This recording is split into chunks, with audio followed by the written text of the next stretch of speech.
This Buick LeSabre's instrument cluster is spewing out a bunch of gibberish. Let's fix it. We're going to fast forward to already having the instrument cluster out of the vehicle. If you need help with the removal, check out this video uploaded by ClusterFix Washington. Static electricity is our worst enemy here. Place the instrument cluster on an anti-static surface and wear nitrile gloves.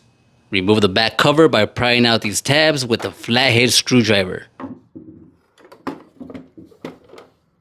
These tabs are found around the instrument cluster. The back cover easily comes off once they're all pried open. You don't have to take the front cover off. I did in order to clean it. Give the area behind the odometer a good inspection. What we're looking for is any broken solder points. The area directly behind the odometer looks good. Check out the surrounding area. Ooh, I see one.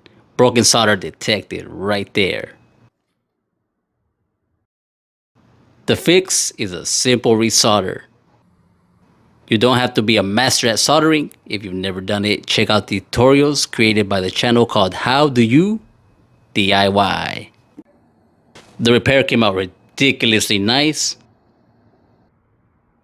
To be certain the repair will work, break out the multimeter and set it to read continuity. Check continuity between the resolder point and another point on the same trace. Back at the vehicle, is the instrument cluster coherent again? Yes, it is.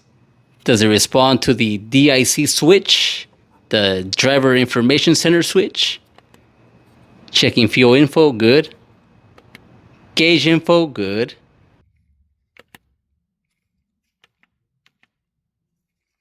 Back to odometer, it works. 2000 through 2005 Buick LeSabre. If you would like to see more content on this Buick LeSabre, subscribe to the channel and have a good day.